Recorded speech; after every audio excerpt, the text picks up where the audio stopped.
కుమార్తెకు రాసిచ్చారు. ఈ రోజు భారతదేశంలో అది చట్టమైంది. తల్లిదండ్రుల యొక్క ఆస్తుల్లో కూడా బిడ్డలకు కూడా విశేషవంతమైనటువంటి సమానమైనటువంటి స్థితి వచ్చిందంటే అటువంటి సంఘ సంస్కర్త వల్లే.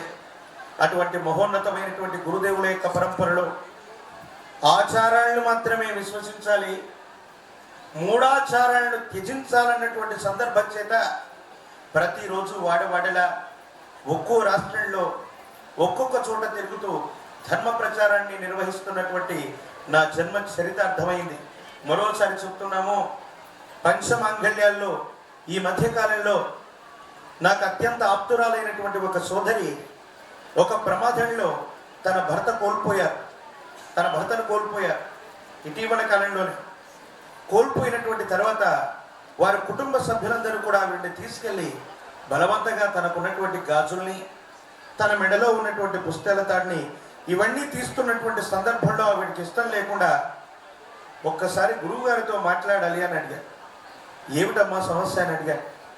గురుగారు, పంచమాంగళ్యాలు అంటారు కదా, ఏ స్త్రీ అయినా సరే భర్త రాకమునిపే తను నుదుట బొట్టు పెట్టుకుంటుంది. భర్త గతించిపోయినటువంటి తర్వాత బొట్టును తీసేసి అశుభమైనటువంటి స్త్రీగా పరిగణించేటువంటి సంప్రదాయం ఈ లోకంలో ఉంది. ఇది వైదికమా అవైదికమా? దీనికి ఏదైనా శాస్త్ర ప్రమాణం ఉందా? జగద్గురు వీరబ్రహ్మేంద్ర స్వాముల వారి యొక్క జీవితంలో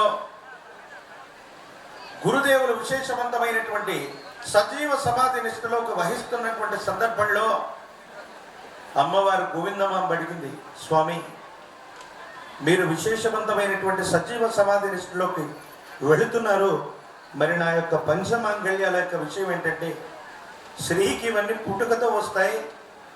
ఒకవేళ భర్త గతించిపోతే మెడలో ఉన్నటువంటి పుస్తెల తాడు, కాళ్లకు ఉన్నటువంటి మెట్టెలు తప్ప ఏ స్త్రీకైనా సరే ఇది పరమేశ్వరుడు సైతం వాళ్ళ నుండి దూరం చేయలేనివి.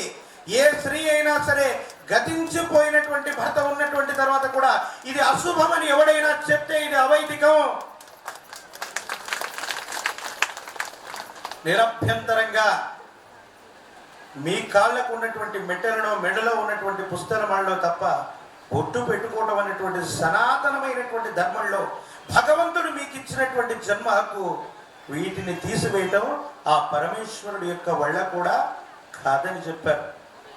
ఈనాడు చాలా సంతోషించదగినటువంటిది. మీకు ఇంతాక చెప్పినట్టు ఎలాగో తెలుసో తెలియకో కొన్ని అకర్మలు, చేయకూడనటువంటి కొన్ని రకాలైనటువంటి కర్మలు మనం చేస్తూ ఉంటాం. ఇలాంటి ఇబ్బందికరమైనటువంటి క్రతువులకి ఆ పరిహార మార్గం ఏం చేయాలని ఉంటే, వేదాలు, ఉపనిషత్తులు, బ్రహ్మ విద్య, యోగ శాస్త్రాలు ఇవన్నీ మధించి చూస్తే చెప్పగలిగినటువంటిది ఒకే ఒక మాట. పరమేశ్వరుడికి విశేషవంతమైన ఉత్కృష్టవంతమైనటువంటి స్థితిగతుల్లో ఉన్నటువంటి మంత్రరాజ్యాల్ని నమక చమక మంత్రాలు అంటారు.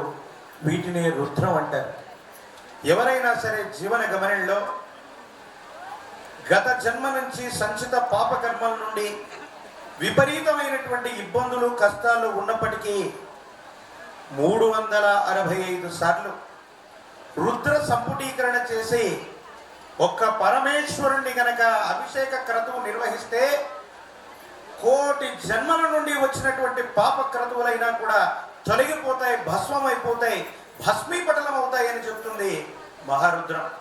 ఇక్కడ చూస్తే కోటి పార్థివ శివలింగాలని ప్రశస్తవంతంగా భక్తిపూర్వకంగా ఆత్మీయులు శ్రీ జ్యోతుల నెహ్రూ గారు, ఇది వారి మనసులో వచ్చిందా, లేకపోతే వారి కుటుంబ సభ్యులు చెప్పారా, లేదా గురు తుల్యమైనటువంటి వ్యక్తులు ఏమైనా వాళ్ళకి బోధించారా అనేటువంటి విషయాన్ని చెప్తే ఒక గమ్మత్తైనటువంటి విషయం.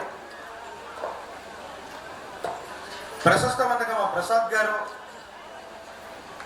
మా బాలాజీ స్వామి గారు వారు చెప్తూ ఉన్నారు, ఇందాక వస్తే ఏమిటి ఇంత మహోన్నతమైనటువంటి కార్యక్రమానికి